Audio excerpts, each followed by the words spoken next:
এই ভর দুপুর বেলায় পুকুরে বসে কি করছেন? উঠে আসুন। কি হলো? আমার কথা কি আপনার কানে যাচ্ছে না? উঠে আসুন।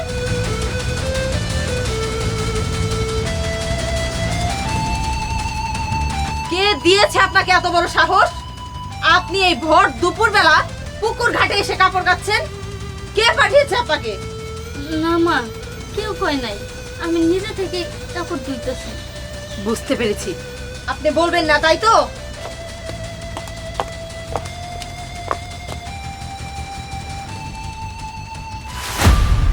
এখানে তো দেখছি বাবার কাপড়, তার মানে বাবাই আপনাকে পাঠিয়েছে তাই না?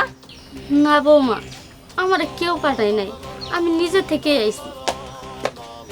সত্যি করে বলুন মা, আমার বাবা পাঠিয়েছে আপনাকে? বৌমা, আমি তো কইলাম আমার কেউ পাঠায় নাই। বুঝতে পেরেছি, আপনি বলবেন না তাই তো? কথা কিভাবে বের করতে হয় সেটা আমার খুব ভালোভাবে জানা আছে। বাবা, বাবা, এই বাবাটা যে কোথায় থাকে না? লিঠু, বিথি, কোকিলা, হোসাইন, সবাই এক্ষুনি আমার সামনে আয়। জি ম্যাডাম। কি হয়েছে ভাবি?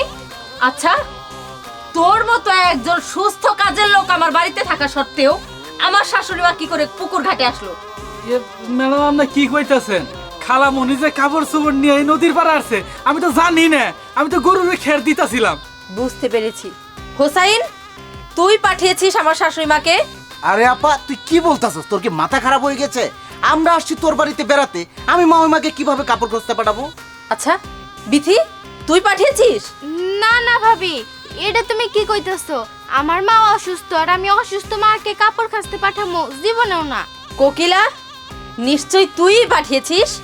ছিছি পড়ি, তুই এসব কি বলছিস? আমি কেন মা মাকে কাজ করতে বলবো? আর তাছাড়া আমরা তো তোদের বাসায় বেড়াতে এসেছি, তাই না? বুঝতে পেরেছি, এই কাজটা আমার বাবা ছাড়া কেউ করায়নি। বাবা, বাবা, কি হয়েছে মা? তোমার সাহস হয় কি করে? তুমি আমার বাড়িতে এসে আমারই শাশুড়ি মাকে তুমি কাজের জন্য পুকুর পাড়ে পাঠাও? ওহো, আচ্ছা আচ্ছা, এই কাপড় দিয়েছি এই বিষয় নিয়ে কথা বলছিস? আচ্ছা ঠিক আছে, শোন, বিষয়টা হচ্ছে আমার কাপড়টা একটু নোংরা হয়েছে তো, তাই আমি তো কয়েকদিন ধরে তোদের ওখানে কাপড়টা ধোয়া হয়নি, দেখলাম তোর শাশুড়ি ওই ঠ্যাঙের উপরে ঠ্যাং দিয়ে বসে বসে খায় আর কি। এই বসে বসে বনবি মানুষ খাইলে একটু সমস্যাই হয়। আর তাছাড়া তো ওই কাপড় ধোয়া তো মেয়েদেরই কাজ, তাই না? এই এমনি আর কি, যদি কাপড়টা ধুয়ে দিত তার শরীরটা স্বাস্থ্যটা ভালো থাকতো, এই আশায় আমি দিয়েছি আর কি। কে বলেছে তোমাকে যে কাপড় কাচা মেয়েদের কাজ? আর যদি মেয়েদের কাজই হয়ে থাকে, তুমি তো তোমার সাথে তোমার বড় মেয়েকে নিয়ে আসছো, ওকে দিতে ধুতে। আমার ঘরে ওয়াশিং মেশিন ছিল বাবা, তুমি চাইলে ওয়াশিং মেশিনেও ধুয়ে নিতে পারতে। না হয় তুমি আমাকে বলতে, তুমি আমার শাশুড়ি মাকে কেন পাঠালে? তুমি আমার বাবা হতে পারো, কিন্তু আমার শ্বশুর বাড়ির কর্তা তুমি নও বাবা।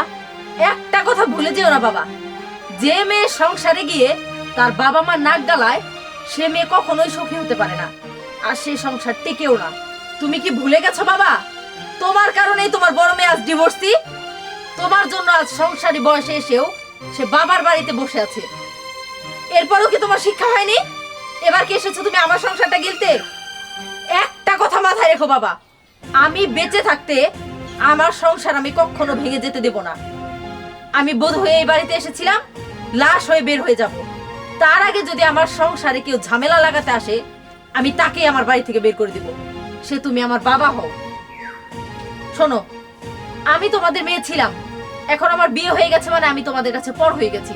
তোমরা আমার বাড়িতে আসবে, খাবে, দাবে, চলে যাবে, ব্যাস। তোমরা আমার মেহমান মাত্র। আমার বাড়িতে এসে কোনো বিষয়ে ইন্টারফেয়ার করার দায়িত্ব তোমাদের নেই। আমি চাই আজকে এই মুহূর্তে তোমরা আমার বাড়ি থেকে চলে যাও। ঠিক আছে মা, তুই কথাটা এভাবে না বললেও পারতি। আমি বুড়ো মানুষ, একটু ভুল করে ফেলেছি।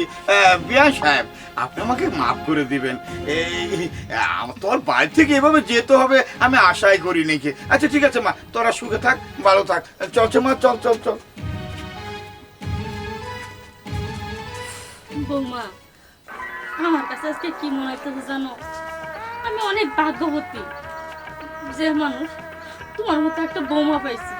তোমার মতো বৌমা যদি প্রত্যেকটা ঘরে ঘরে থাকতো, কোনো শাশুড়ি আর কোনো কষ্ট হইতো না। আচ্ছা ঠিক আছে, আপনারা তাহলে ঘরে যান, আমি গরুটারে পানি দিয়ে আইতাছি। হ্যাঁ আসো মা